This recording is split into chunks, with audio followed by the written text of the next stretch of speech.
How can a coffee drinking company become a $14 billion organization? Coffee is ultimately made of three ingredients only, that is, milk, coffee, and sugar. Still, we all know that Starbucks is today synonymous with coffee drinking. How did this company come into existence? Why could it become so big? Why was it that the market accepted this company? To understand this, we have to understand two aspects. One is the coffee drinking in US, and the other is the drive of a person, Howard Schultz.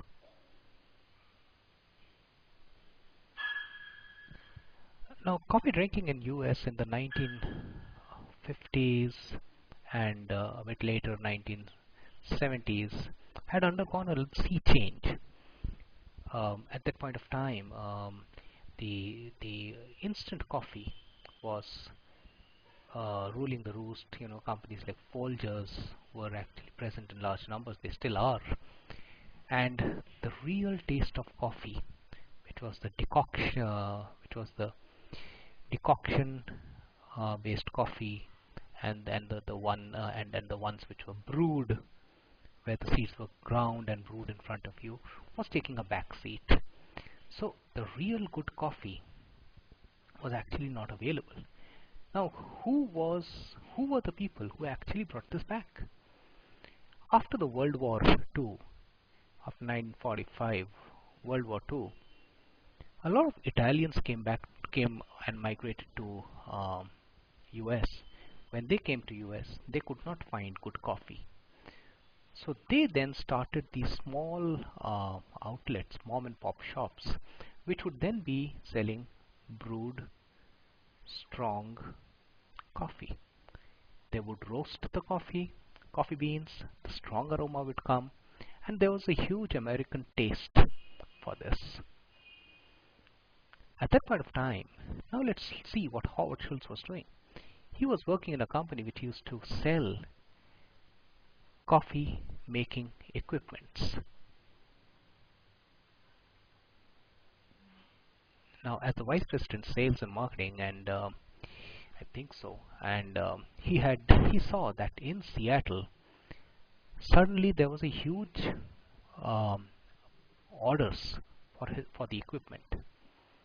So what he did was simply go down to Seattle and try to see that which was this company and why were they buying so many machines. The company's name was Starbucks, started in Seattle, and we know that in Seattle Pike Palace, and this was doing good business, and they were selling genuine coffee. They had 2 or 3 stores in Seattle, and that's how it was, just like any typical mom and pop coffee store, selling good coffee, brewing and selling strong and good coffee. A lot of Americans liked it. The taste naturally was far better than what one would get in the instant coffees. So now here was a question of taste. Now what Howard Schultz, he saw the opportunity, and he went and joined Starbucks, which he later bought over the company as well. Now when he joined the company, he made a visit to Milan, and there he saw the coffee drinking habit of Italians. And he then came up with a thought that it is possible to have lots and lots of coffee shops in the street corners, and there will be people who will drink. That was the big insight that he got, from which there was no looking back.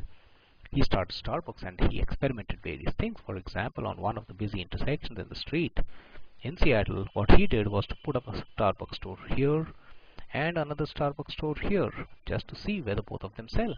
Yes, and both of them sold. Conventional wisdom would have said that you need not have coffee shops so close to each other, but Starbucks defied conventional wisdom and created a new place. So Starbucks became, while it was selling coffee, it also became the third place to go for Americans, which was a Starbucks which was away from home or office. And after that, of course, there would have been the typical management challenges of scaling up and all. But that's how that one man, his insight, changed the whole industry and gave rise to a huge behemoth in coffee making, coffee brewing, and coffee serving, and the experience of coffee. Starbucks. Did you have your cup today?